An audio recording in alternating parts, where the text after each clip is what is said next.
Okay, perfect. So for some of you, this will be valuable information to see what 2022 has, but it looks like almost all of you actually have some form of Ultimate, one or another. And another question that I'm interested in, because, pardon me, one of the things that we're going to be touching on today is we'll touch on it briefly. And I always like to ask whenever I'm working with layers, because some of our users don't interact with layers that much. What they do is they'll make development adjustments to their files, but they don't actually work with a layer structure that much. And that's okay. That's totally fine. That's, everyone has different workflows, but I do want to get a feel as well for people's familiarities with the concept of layers and masking in general. And the reason why is because a part of a channel selection is the ability to make masks. So maybe between 1 and 10, 10 being extremely familiar with masks, 1 being not familiar at all, and 5 being somewhere in the middle. What is your familiarity with like layers and masking in general?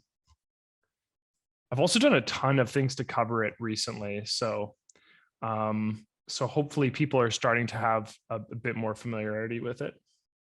Okay, I'm getting 2 3s, a 5, a 10, a 4, an 8, 5. Awesome. Okay, so we really run the gamut. A couple 1s, that's fine. Okay, so for most of you, this is going to be a bit reviewy. And then for a couple of you, we'll have to go through the process of explaining a bit about layers, which is okay. I like to do that, and that is why I ask. It only makes up a little portion of what we're talking about today, so it's not really that disruptive to the general idea. By the way, Happy New Year, everybody. It's the first one I've done since before Christmas. So.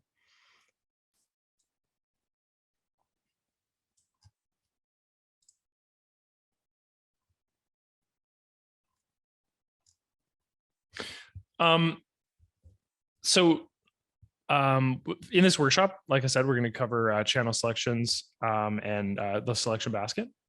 And I just want to extend that if you have any questions at all that we aren't able to cover in the workshop, or if you have any questions that, or maybe even suggestions about things you'd like to see in the product.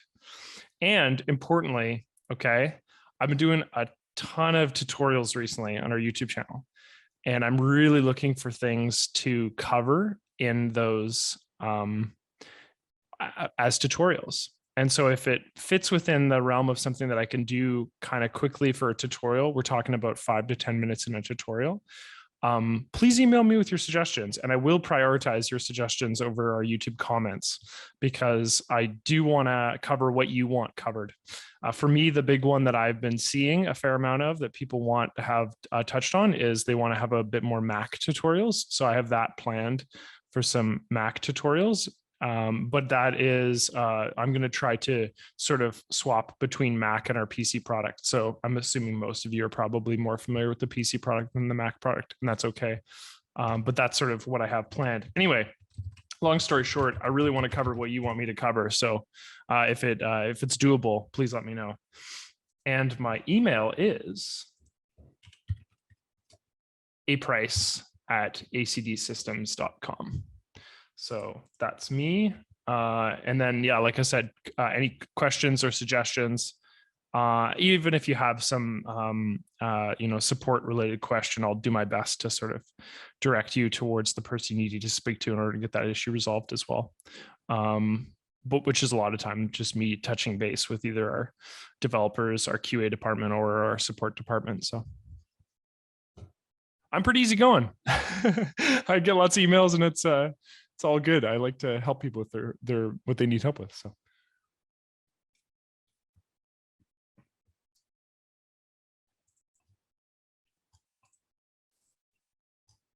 Robert asks, please do a disaster drill course. What to do when drives, networks, or computers crash.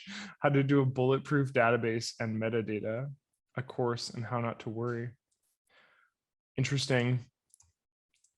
Yeah, that's going to require a lot of embedding of metadata. So if your drive breaks, so you're going to lose all your files, and that's sort of what you're articulating.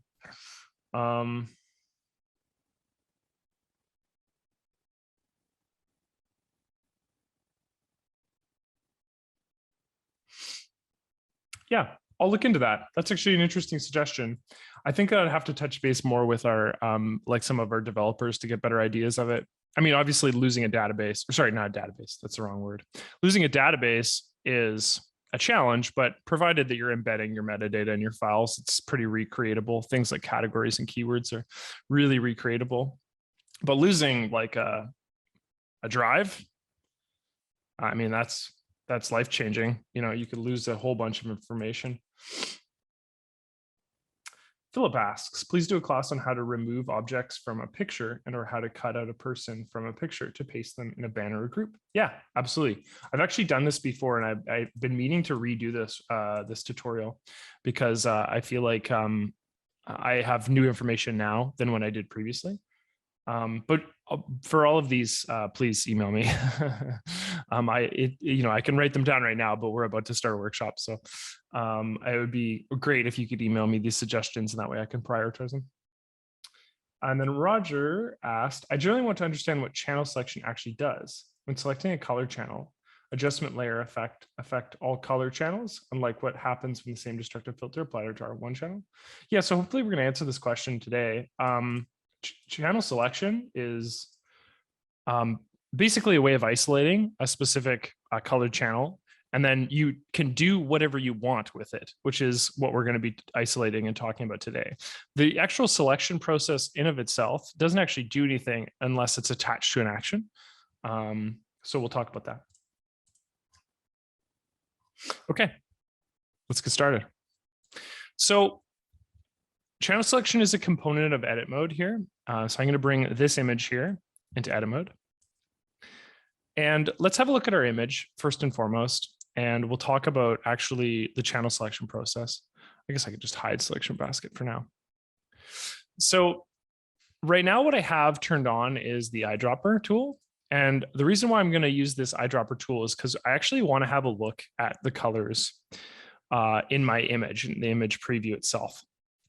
So eyedropper is a tool that isolates the RGB values of wherever your pixel is selecting. So basically where the tip of the eyedropper is located in our image here, we can see that there's this little color preview that exists to the right of this. And this is a deceptively powerful tool whenever we interact with color at all. So we get some really interesting information out of this. So I've hovered over this red part of our image and note that it is, I would say it's actually fairly high saturation. As you can see here, I have like a red portion here, and then a green portion, and then a blue portion. And in our red portion, we can see that this color red, this hue is primarily red with a tertiary of a green and a secondary of blue. So we can see that this red has 169 value, which is the saturation of the color red, with 21 green and 35 blue. So if I select this and then I click on this the color picker itself right here, and we go to custom, and we can have a look at this color and its location in terms of its color mapping here, like where it is in terms of saturation and the hue itself. And then we can look at these values. So it says to us right here that this color is 169 value of a maximum of, I think it's 259 or 255. Okay, so a maximum of 259 here. Let's redo that. There we go. Maximum of 255, so it's 169, meaning it's very saturated in red. It has a moderate saturation in blue and a lower saturation in green. And so, so this is really useful when we talk about channel selection, because when we go to make a channel selection with some form of criteria, it's going to keep or basically it's going to keep track of all of the pixels in our image and the degree to which the pixel is those various colors. If I hover over something like white, for example, white being extremely saturated and very bright, it's going to have numbers in this case that are much closer to 255. And white, in this case, is a sort of a color in the RGB spectrum that is high in all three qualities. Versus black would be very low in all three qualities, being RGB, red, green, and blue. So when I hover over this, you can see that it's 255 out of a maximum 251 out of a maximum 255, 253, and then finally 248. Now, if we find a really dark part of our image, say, yeah, this part, it's a pretty good example. We can see that those numbers are much lower and they're actually much closer to even now. Does everyone see how like what this black, this representation of a darker color in our image is is more red, but is also much closer to zero in all the qualities, which sort of in this case indicates that it would be a shadow or a darker color. Does that make sense to everyone so far, how these three colors are represented as hues all over our image? Like in every single pixel, there's sort of a different value being distributed to us, being shown to us.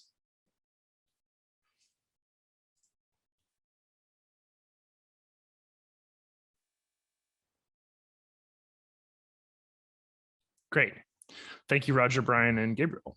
And also, Jen, I did see your suggestion. Like I said, just please email me that. Okay, so let's actually go to the channel selection tool now that we have sort of an understanding of the color makeup in our image. So to get to channel selection, what we're going to do is we're going to go to select, and then we're going to go to channel selection itself. And it brings up this panel. So the earlier question was, yeah, Jody, this will be available to watch on our YouTube channel. Like all of our workshops, they're all on our YouTube channel after about 1 to 2 days after the workshop, they'll be uploaded. So I opened up the channel selection tab. So once again, that's just in select and channel selection in edit mode here. And so we have a couple different methods, and we're going to start with the first one because the RGB one makes the most sense based on what we just sort of outlined in regards to the pixel values in our image. So we have a variety of different methods by which we can select parts of our image, right? So we have RGB values. So the first one, which we can isolate a specific part of our image, red, green, or blue. And then we're going to make a selection or set as a mask or add to our selection basket with, pardon me, that criteria. Then the next quality is CMYK, which is cyan, magenta, yellow, and black.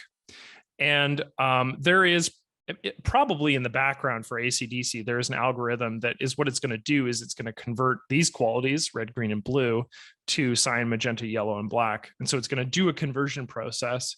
And then what we're going to do is we're going to see different values when we go to select these.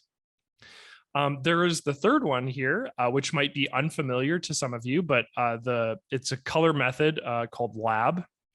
And so what lab is it's actually similar to RGB, but it has an isolated value for light. So brightness in this case. So L refers to the brightness, and then A and B refer to a combination of colors. So for A, what it refers to is the combination of both red and green. And then for B, it refers to the combination of yellow and blue.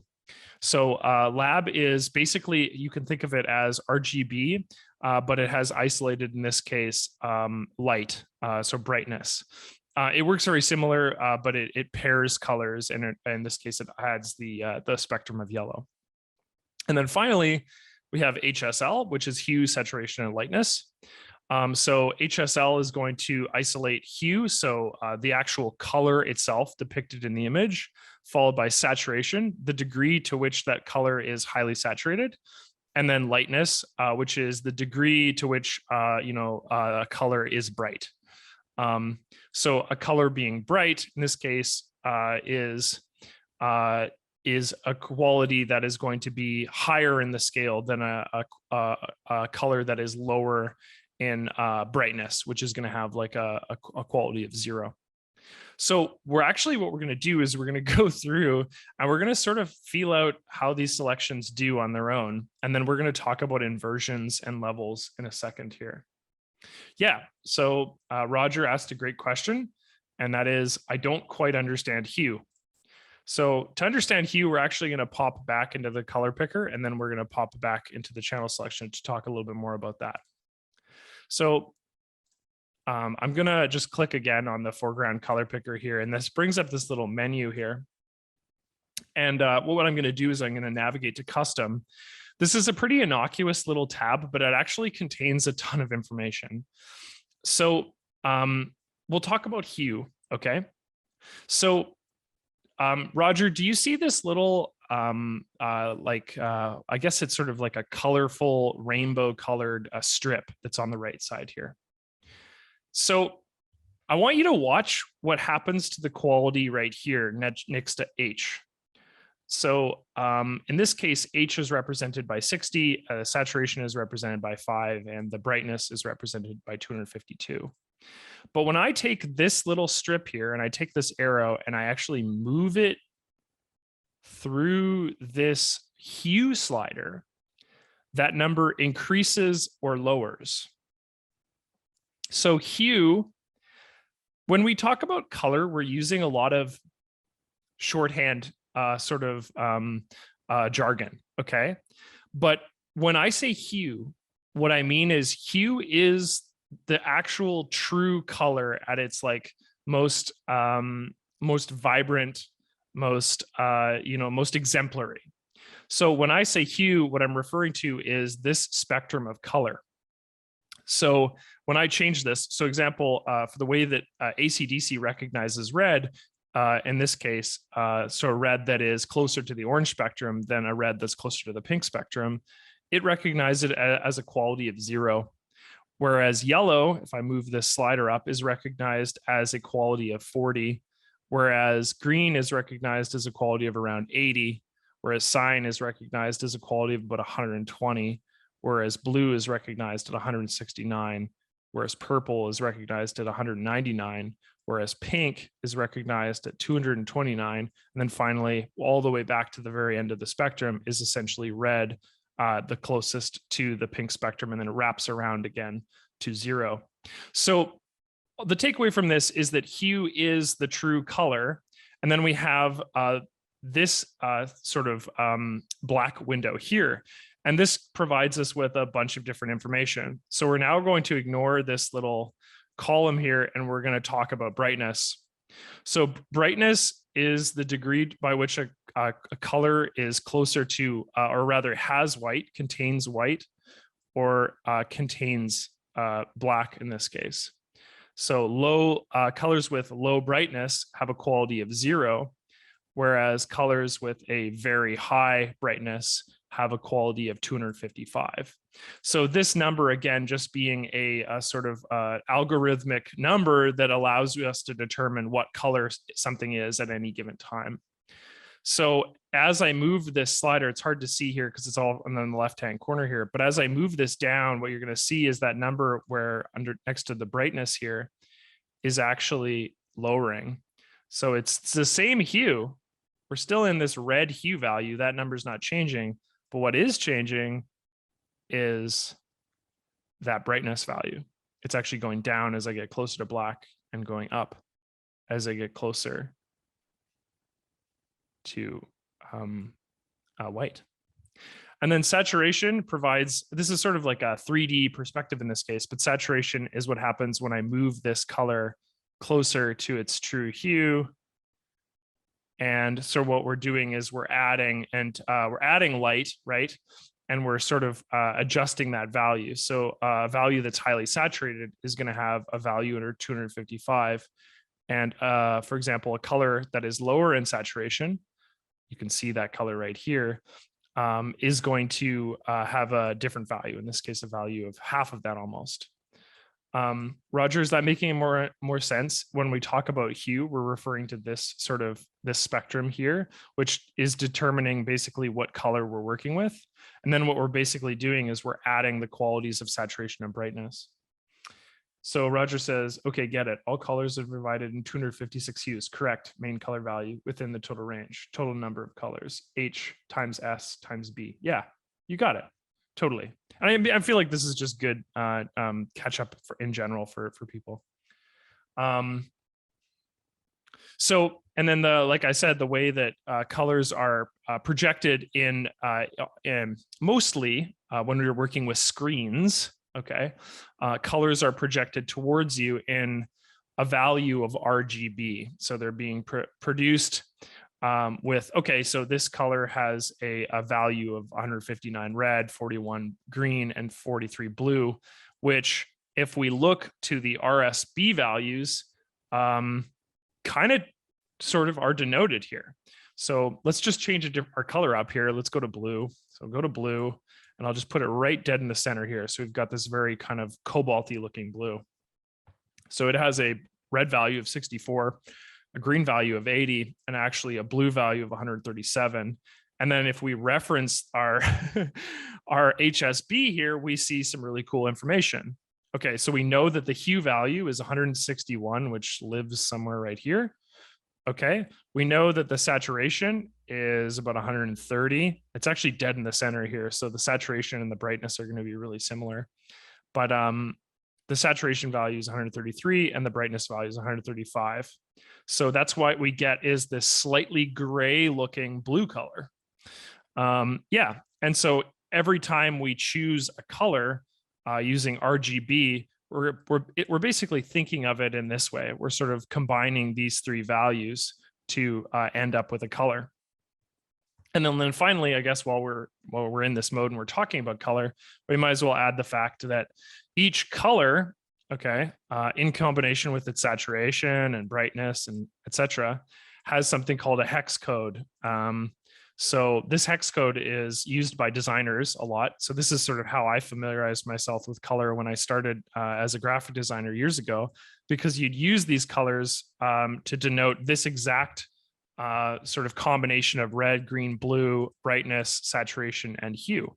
So I would take this color and I would use it, copy it, and use it on, fonts and things like that, or particular parts of my images or overlays.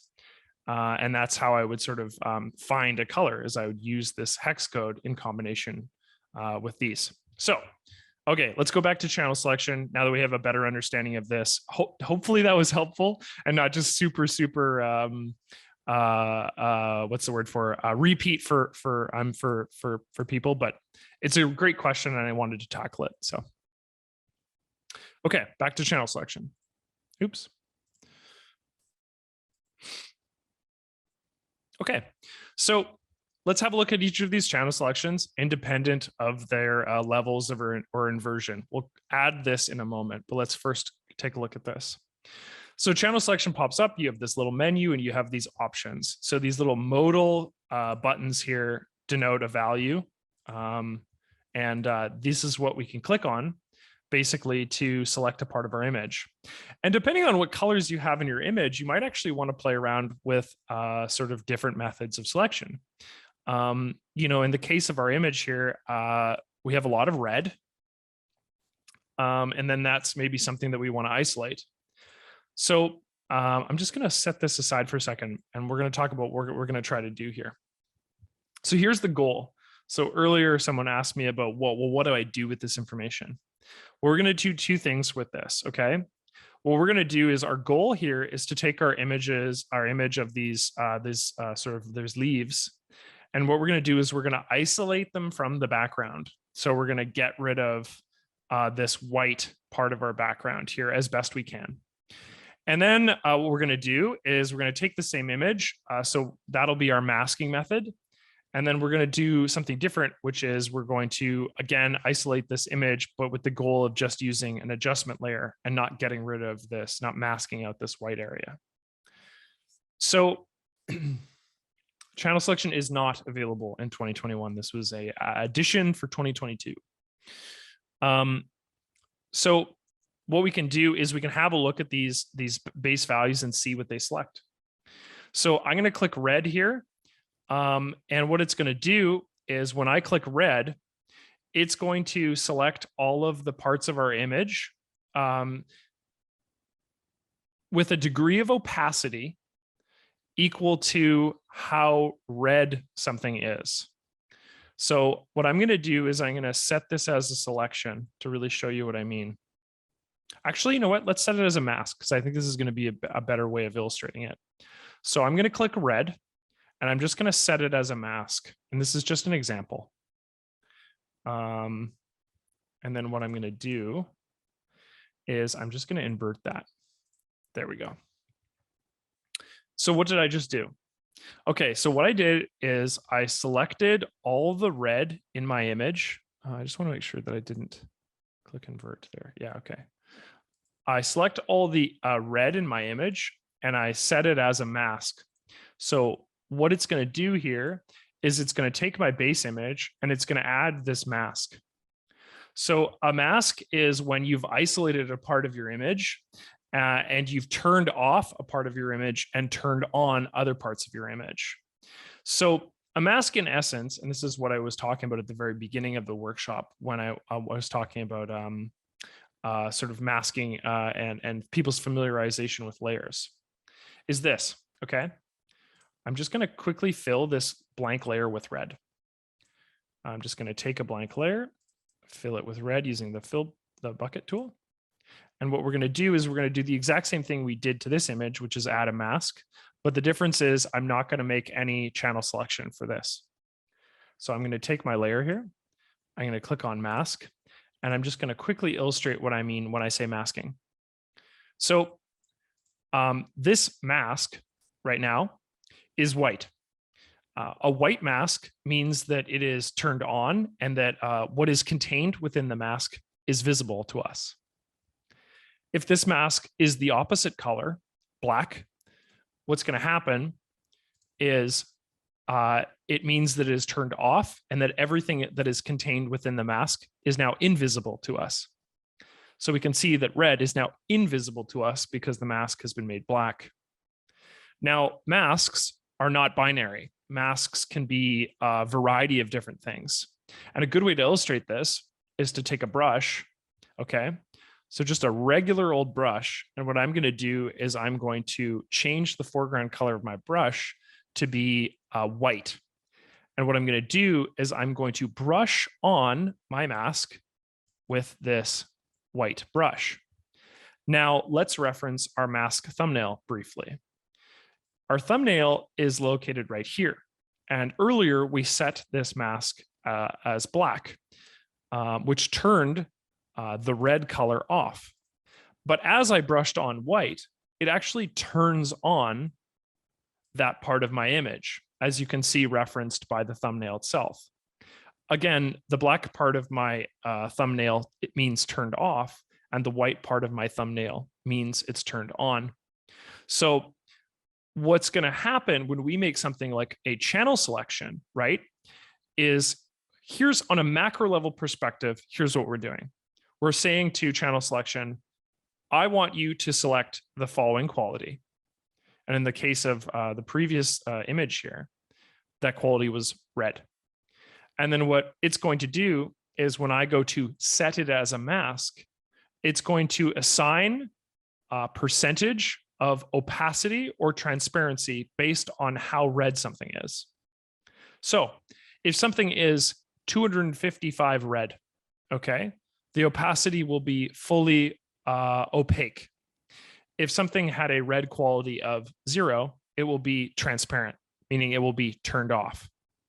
So to reiterate basically what we're talking about when we're talking about masks, this is a relatively simplistic example, and then we're going to showcase a much more complicated example.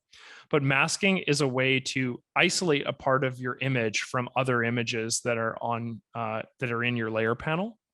And it's a way of in essence, it's you can do a variety of things with it. You can make selections from it. You can add adjustment layers to it. You can mask it so that you can combine it with other layers. It just gives you a variety of control. But to reiterate, I just want to make sure that everyone understands that when I go to brush on a black mask with the color white, it's going to make the base image layer appear. And what I can do to vice versa this situation is if I actually right click on this mask here and I set the mask as white, it turns on my whole image. And then what I'm going to do is I'm going to interact with the opposite.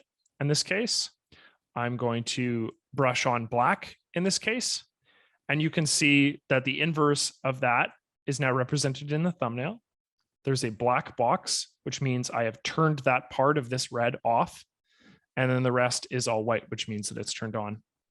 Now I'm going to ask, does that make sense in regards to how masks interact with the space and how masks can turn parts of your image off and parts of your image on non-destructively? For some of you, like I said, this is reiterative, but awesome. Okay, so people are familiar with this, and I'm glad that people are like very clear. Okay, thank you, Roger. Okay, let's get rid of this layer now. So this example, we don't need it anymore. And what we're going to do is we're going to turn on this layer. And we're going to talk about our thumbnail again, our mask thumbnail, because this contains some pretty powerful information. So what have I masked? So I'm going to just disable this for now. So you can see that when I click on the disable mask, it just brings up the original image again. Let's take our eyedropper tool and hover over a part of our image. So when we go to mask this, so using channel selection, so navigating to channel selection, navigating to red is just an example in this situation, and then setting as a mask, it's added this mask. And it's based that mask off of the following quality, basically. So hovering over a part of my image, we can see that this part of my image is 70, a value of 70 red, a value of 17 green, and a value of 27 blue. So when I go to represent that, that number is fairly far away from a value of 255. So what ACDSee is doing in this case is it's taking those other qualities, in this case, the blue and the green, and it's suggesting it's pulling that value out of the color, and it's presenting us with this, which is all of the red in our image isolated as an individual value, and every other part of our image is represented by a transparency. Right? These parts of my image that were, like, for example, 255, 255, and 255 true white are being represented by absolute transparency. If I hover over something slightly to the left of it, for example, this color of red that's really bright, 203, 28, 23, it's now being represented by a pixel value. And I have information there. If I was to just take a blank layer and fill it, but beneath it, we can see what this image looks like, devoid of the blue and the green. So I'm just going to fill a blank layer, and it looks something like this. So it's taken out those values of green and blue and just produced these this value here. So yeah, we're going to have a chance to play around with this a lot, but this sort of gives you an idea of what you're making a selection of. And the question is, well, how do you make the most accurate selection based on your image? So if I go to something like channel selection here, and we're going to choose a different quality. So instead of red, green, actually, let's play around with green just for fun. I'll set it as a mask. Let's see what this is going to look like. There you go. So now what we're doing is we've isolated all of the green in our image and we've taken it away, which leaves us with way more of a red color, because that's not what we're extracting in this instance, right? Let's get rid of that. Let's go to channel selection. We'll go to blue, set as mask, and see what this looks like. Yeah, so it's somewhere in between that. So we're taking that color, blue, and we're masking out that blue. Let's go to a different method of selection. I'll go to channel selection again. let's go to, let's see here. Let's see what we can get that captures it the best. So if we just go straight brightness, let's try this. If I just go with lab, which in this case is brightness here, and I set this as a mask, I'm just going to invert this mask. Yeah, it's not as clear. Let's see if maybe black would be the way to go.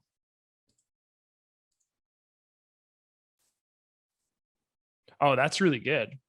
Okay, so this one specifically was channel selection, and I'm going to take the value of black in this case. And then what I did is made a mask of that and inverted it. And then I get this as an object at the very end of it. So this is probably the closest I've gotten so far. And I actually like the fact that there's very little transparency in here. So by playing around with channel selection, I can do a variety of different things. In this case, I can make this selection. So this is now a mask, and you can see the transparency that exists beneath this. Now, if we were to do something different, like make a selection using the same method. So if I go to channel selection, and in this case, I'm going to choose black once again.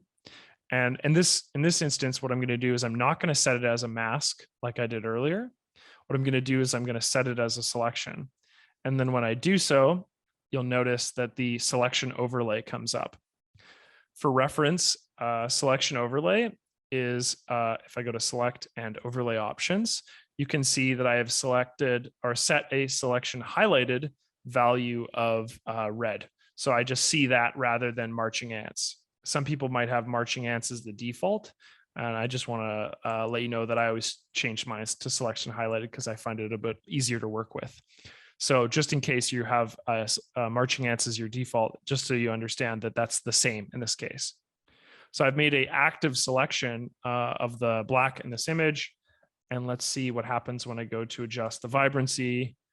So I just clicked on vibrance. And when we have an active selection and we click on an adjustment layer, it does this. So it adds it as a adjustment layer. And then we want to invert this. And then we'll change the hue. And then what it'll do is it'll omit the yellow in this instance. And as I change the hue, you can see that it's fairly representative of the parts of my image here, based on, again, referencing our thumbnail. So when I go to adjust vibrance, in this case, when I'm lowering the hue, it's looking at this, the mask that I've created, and it's saying, okay, well, the white parts of this mask are going to be the recipients of some alteration, in this case, the hue change. Whereas the black parts of my image are not going to be the recipient parts of this hue change. They're not going to change as I, select this hue. So, or as I adjust this hue rather. So when I go to adjust hue after this channel selection, you can see that they're only impacting the parts of my image that were representative of red in this case, or I guess everything else that we selected was black using channel selection. But so that gives you an idea of what we're selecting here. I think what I'd like to do to illustrate this too is we can go to a new image and we can sort of showcase these same sort of qualities again and how we're going to go through the process of making selections.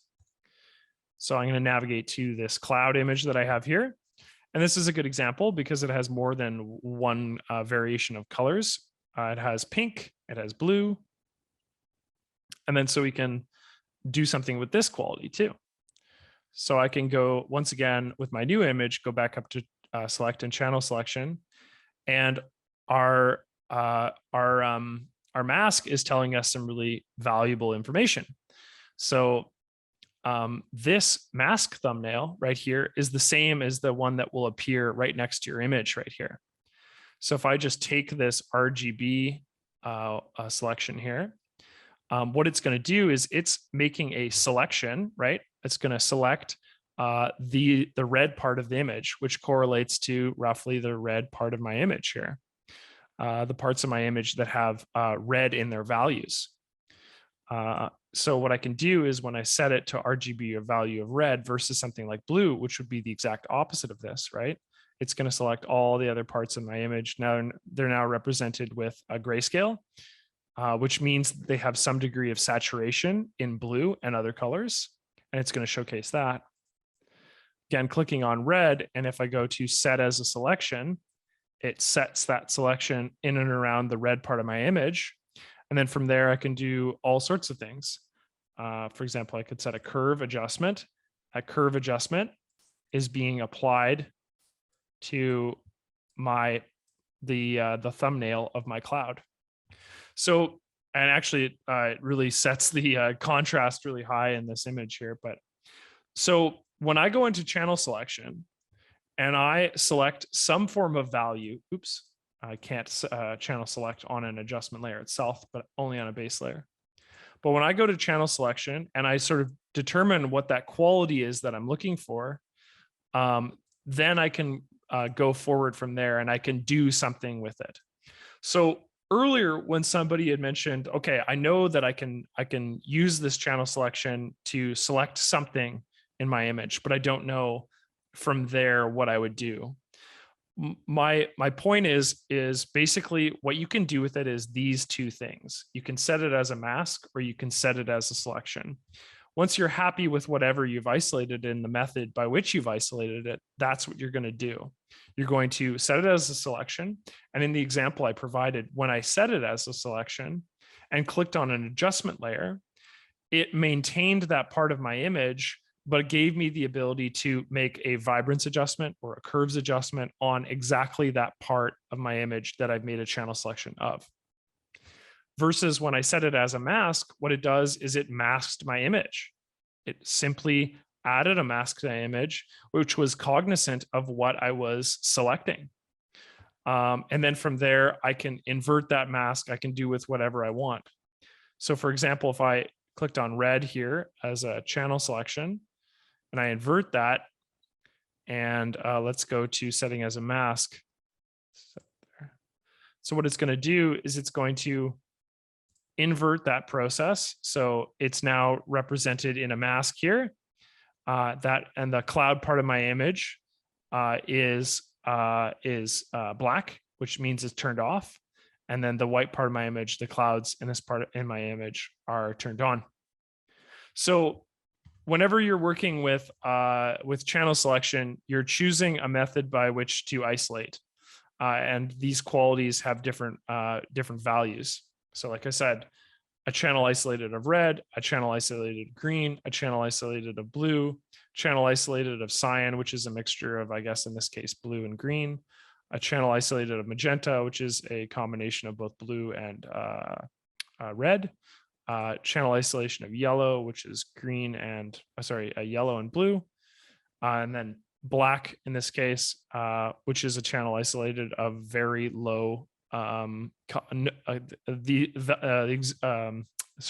values of all these colors, and then lab, which is brightness. So to the degree by which something is brightness, channel selection of A, which is both green and red. And then B, which is a isolation of both yellow and blue. And then finally HSL, which is a channel selection of hue versus saturation and lightness. So does it make sense to everyone how you can isolate different parts of your image and then go through the process of doing something with them, in this case, setting as a mask or as a selection?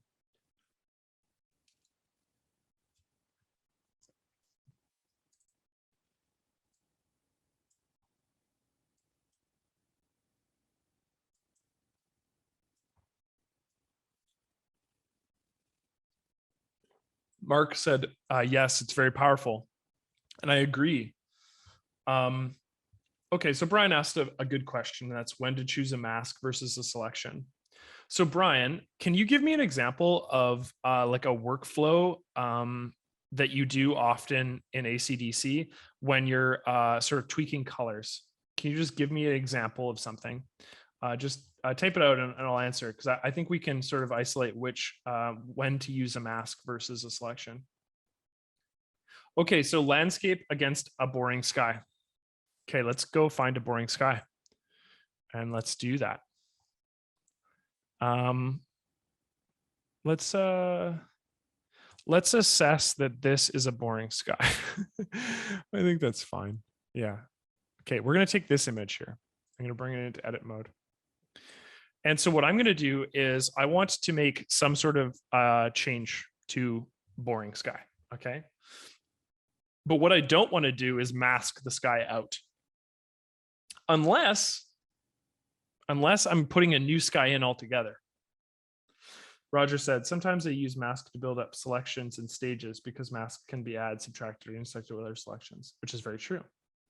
Okay, so we're going to keep going with the landscape as a boring sky example. So we're going to do two different things, okay, to this example. We're going to tweak the curves on the sky, and by process, we're going to unboringify the sky. And then what we're going to do is we're going to try our best to isolate the sky as much as possible. And maybe we can do is we can try to put in a new sky. Okay. But we'll start with the first example.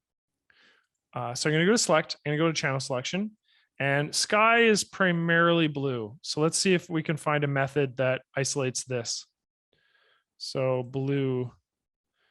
And if we go to the white part of our selection is good. And what we're doing now is I'm going to interact with these levels, right?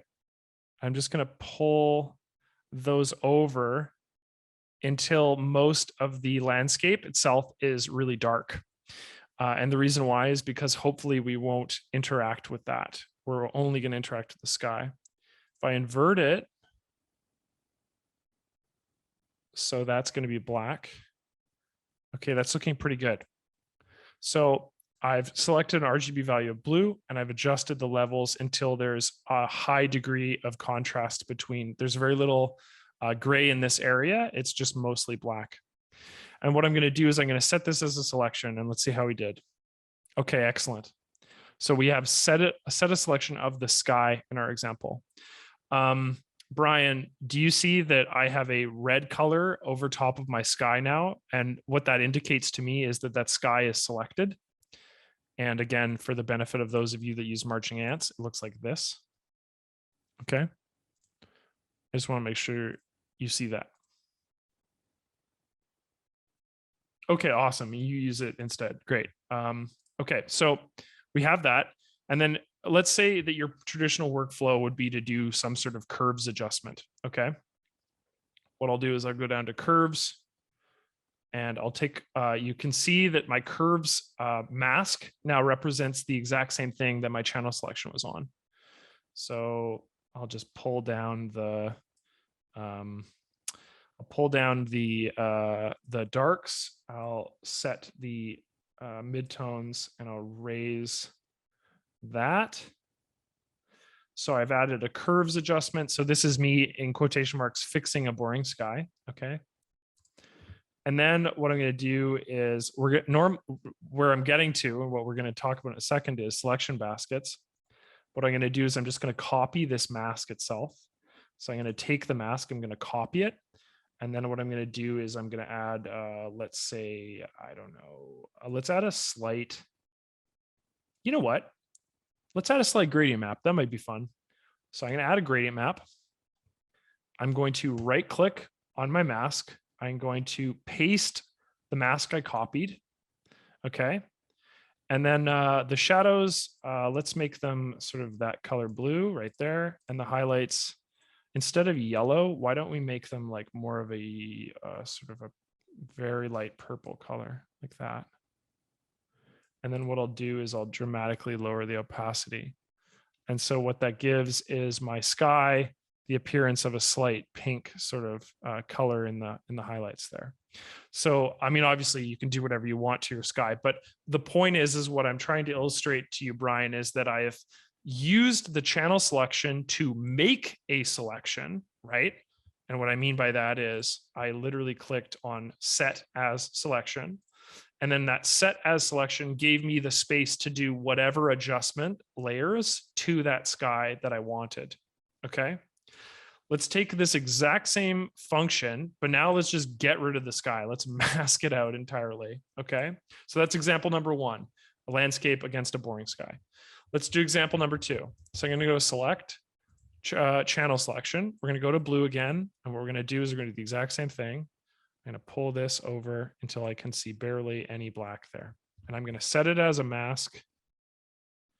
Now, okay, if I set this as a mask, this will be invisible, I believe. So I want the inverse of that. There we go. So let's set it as a mask. Yeah, okay, awesome. So when I set this as a mask rather than as a selection, all I'm doing is I'm referencing the following values, okay?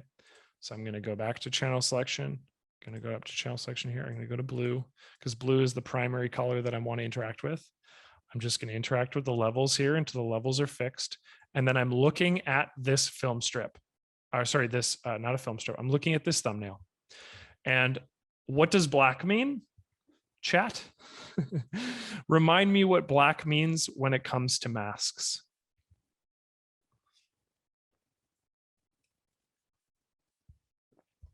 Bingo. Awesome. So Roger and Costas are correct. So what black means is that the effect will not be present there. So, or the image will not be present there. And what white means is that white will be present. So when I go to mask this, if I was to mask this, what it's going to do is it's just going to leave the sky and it's going to turn off the foreground. So even though that I've used RGB to select the blues in this, what I actually want to do is I want to invert the effect, because what I'm planning on doing, so now the foreground is white, meaning it's highly selected, meaning it'll be turned on. And pardon me, the rest looks very gray. And maybe it's possible we could tweak that slightly until we get a better mix. But anyway, point is black up top, white down bottom. That's great. So we'll set it as a mask. And then what I can do is if I had another image, so I'll just go to add a file as a layer. I'll click this right here. And what we'll do is we'll just find another image that has a cool sky that we like. One that maybe just this one. I mean, I don't know. This is going to probably look bad, but I'll take this landscape image of just sky. And what I'm going to do is I'm going to place it. Let's place it like that underneath my image. Yeah, and so obviously this requires a whole bunch of tweaking, but the point is for Brian's question, I mean, I'd have to go through and I'd have to sort of mask in parts of my image, like this mountain area here. But there you go, Brian. I've just replaced an entire sky by isolating it as one channel color. Does that make sense?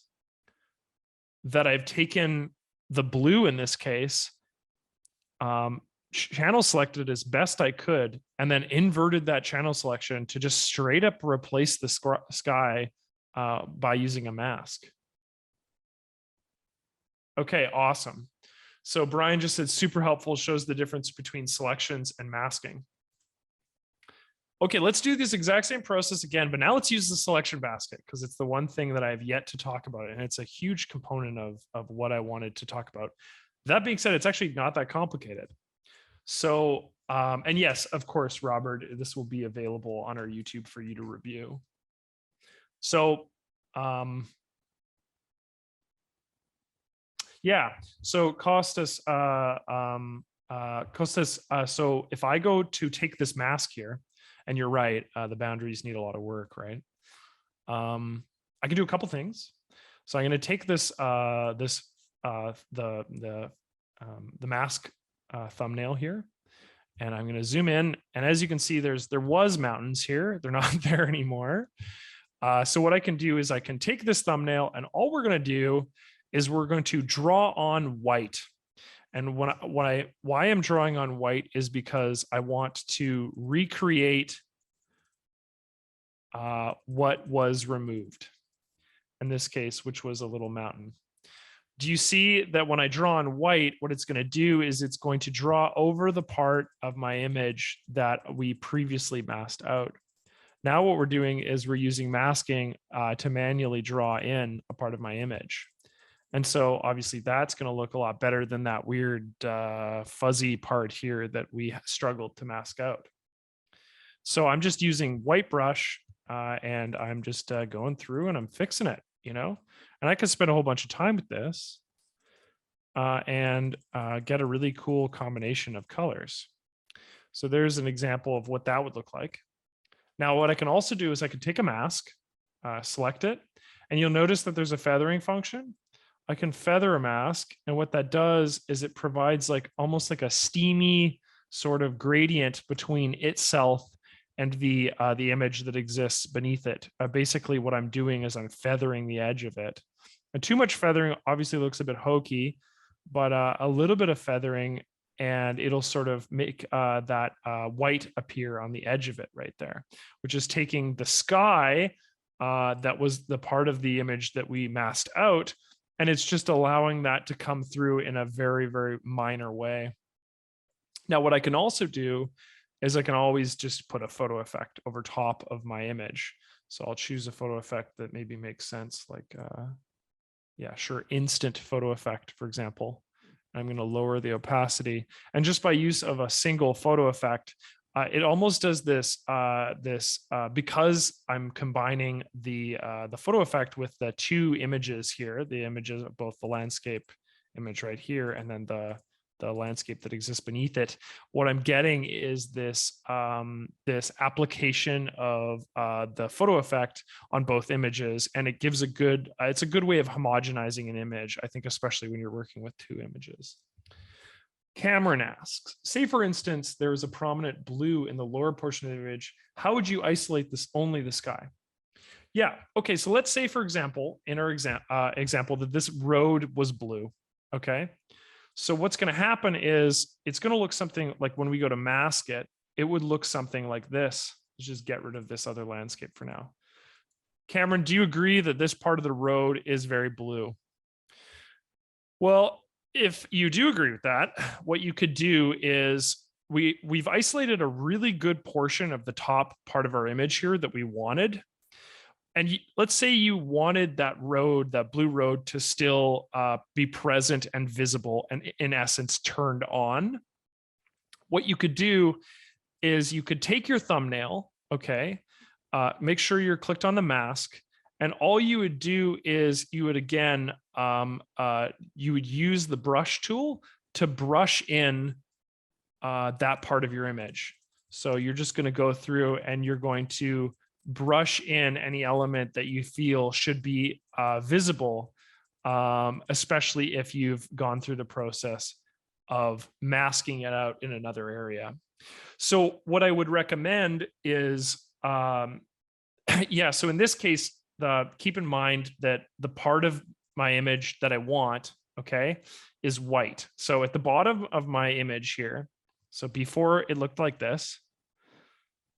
So Cameron, do you see that there's this black road down at the bottom here? Well, in order to turn it on, I would need to do the opposite of whatever it is. So in order to turn that road on, I need to draw on white, okay? But now let's give you a contrasting example. And let's say, Cameron, that there was a blimp in the sky that was red, but also had some blue bits to it or something like that. Let's say that blimp was, I don't know, right here, okay? So there's a blimp in this part of my image that I want to turn off, right? I want to turn it off. So what am I doing? I'm having a look at my, this little thumbnail here again, this mask thumbnail, and there's a blimp that I want to do something with. So in this case, maybe actually, yeah, maybe we got rid of it in the example by accident. And what we want to do is we want to turn it on. So what we would do is we go through the process of drawing on white rather than drawing on black to turn it on, or maybe we want to get rid of it and we would draw on with black to get rid of it in the example. So however, you're just referencing this little thumbnail here and doing the inverse of what you want to either appear or not appear based on the method that black is off and on is white. So yeah, so for the instance of our road, we're just going to brush it back on, hence white. So, okay, so we've got our image here. We've got our little mask.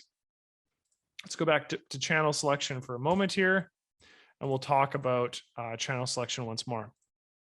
Because one of the things you could do within channel selection is you can make you can add something to the selection basket. So let's do the exact same example. I still want to isolate the sky. Okay. So here's my sky.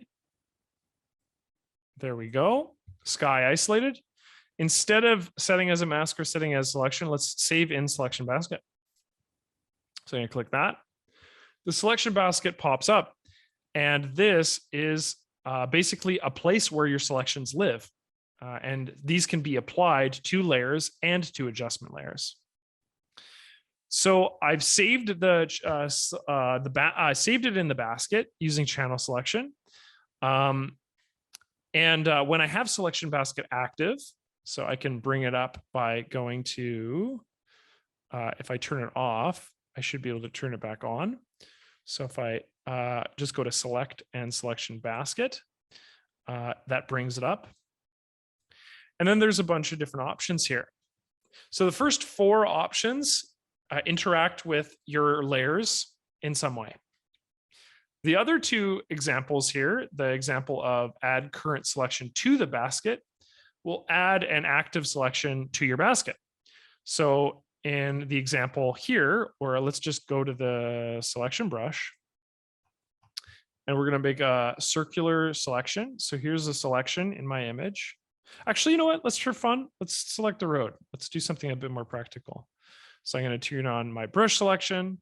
I'm just going to make sure that smart brushing is turned on and the tolerance is set kind of high, and a bit of feathering. And I'm just going to select my road as best I can.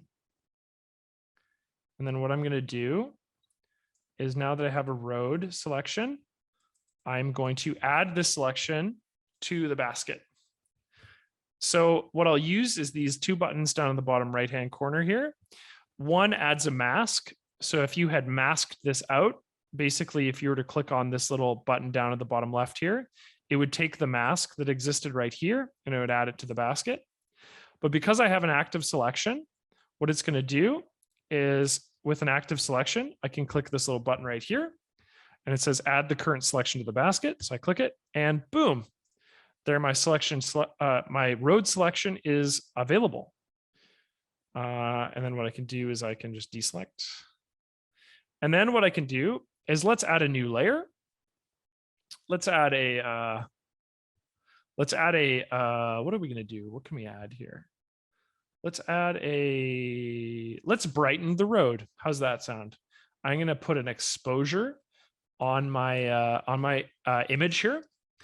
And then what I'm going to do is I'm going to take my road selection that I used earlier. And this time what I'm going to do is I'm going to apply the selection as a mask to this exposure adjustment.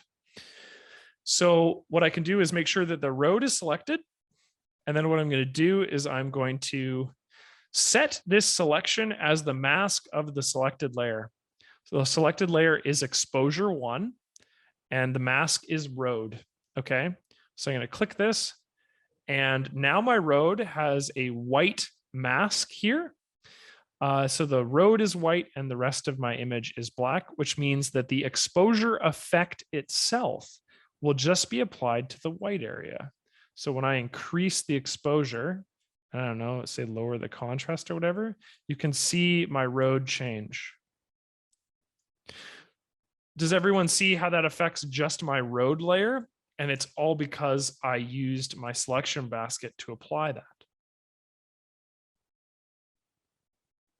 So we can do this with landscape layer as well. So what I can do is I can actually, earlier we got rid of the sky in my image. But what I can also do is I can make an adjustment to my sky. So let's go to the sky selection, not the road selection. So I have this guy right here selected. And what I'm going to do is I'm going to add a vibrance adjustment. And maybe what I'm going to do is I'll increase the saturation. And you can see the saturation be increased for my whole image.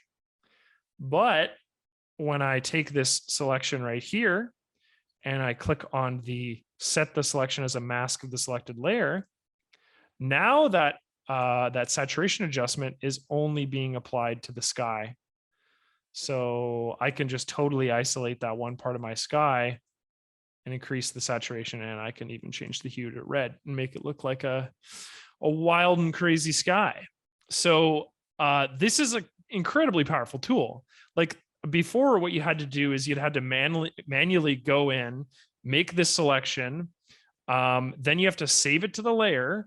And then you had to either remember to save the selection, your active selection, but now you don't need to. Now you can sort of inform your selection basket based on your adjustments.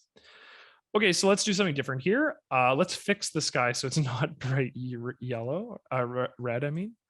We'll just lower the vibrance a bit just so the effect is like that, okay?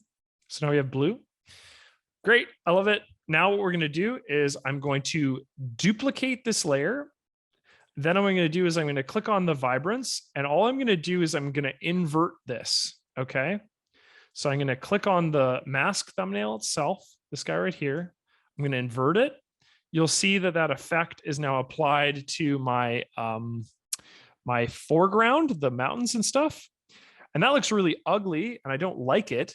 But what I can do is I can actually delete this vibrance, but just after I've added the mask. So I like the mask. The mask is affecting only the foreground and it's omitting the sky. That's ideal. That's exactly what I want.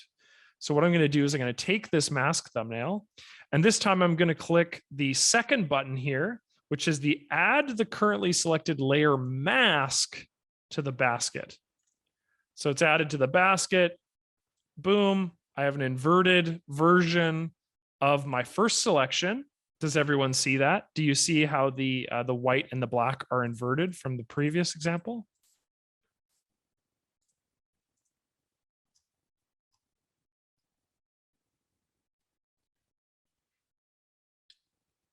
And with that inversion, I can do something totally different. So let's add a new adjustment layer. This time, let's add a white, sorry, not a white balance. Let's add a light EQ adjustment. So I had light EQ. And then what I'm going to do is I'm going to have that light EQ adjustment only affect the foreground. And to do that, what I need to do is I need to take this mask, okay, and I need to apply it using the mask application button to the currently selected layer, the light EQ layer. So click, boom. Now it's affecting only the foreground. Now what we can do is we can darken, our foreground or brighten our foreground accordingly. So I'm basically just made an inversion and then saved that inversion in the selection basket. Does that make sense to everybody? Do you see how I went through the process of inverting it in the actual mask properties itself, and then just moved it over by adding it there? Awesome. So now you're understanding the power of the selection basket, and all of this came down to the fact that we just used something as simple as channel selection once to make a selection of the sky, and then look what we can do. Yeah, I agree, Roger, that it would be easy. It would be awesome to take a selection, two selections. So say the road selection and the sky selection and combine them. And I believe that is something that the developers are thinking of doing, which is basically merging two masks together, but it doesn't exist yet. So so we've covered the following buttons. So we've covered the set the selection as a mask. So basically takes this thing, moves it over here. We've covered these two, which is takes one of these masks, moves it over here. At the very beginning, we started with the selection of the road. We made a road selection, and we can take an active selection, and we can move it into the selection basket using the second button. Let's just quickly talk about the other three buttons, which I didn't use. So the first example is duplicate. So it duplicates the selection. So I've added a second version of that same selection. The other one is delete. And then lastly, what we can do is instead of masking whatever we've selected, we can use the selection basket to just reselect something. So I've just clicked on this button right here, and all that does is it just reselects whatever the turned on portion of my selection basket is. So in that case is the foreground. And some of you might be wondering why you'd want to do this, why you'd want to make an active selection. And I will give you an example. So we have this selected. I'll just close the selection basket for a sec. So some of you might be aware that not all of our adjustment layers are equivalent to their filters. So what you might want to do in one example is make a duplication of your landscape. And we're going to rename this duplicated landscape. I'm going to rename it as a filtered layer. And what I'm going to do is with this filtered layer active right here, and with the active selection being applied, what I'm going to do is I'm going to go into something like light EQ within the filter menu on the left. Now, filters on the left are destructive. They're never non-destructive. So if I go into something like light EQ, the cool thing about filters is that some of them have an additional functionality. So I can go into something like basic and I can reduce the midtones and maybe the shadows a bit. And I don't know why it's flickering there. That seems to be a little bit of a bug. But what this is going to do, I can actually reduce the highlights. Maybe I'll bump up the midtones. There we go. Reduce the shadows and highlights. And what this does, it actually only affects the red part of my image. So the part of my image that is selected. What it's not affecting at all is this portion of my image that's white. You see down here where the mask has been turned off. So when I bring in a selected image into filter, that's what's being done to that image. It's not being applied to my whole image. So now if I compare and contrast this filtered layer with the original layer, do you see the difference between those two? And that's possible through selections or having an active selection before you go into the filter. So you will probably not need to do this very often because adjustment layers are for the most part have a fair amount of parity with that of filters. But there are certain things like in the example light EQ, where light EQ actually has more functionality within the filter menu than it does as an adjustment layer. So that gives you an example of when you might want to use the selection basket to actually set an active selection. That's sort of it for today, friends.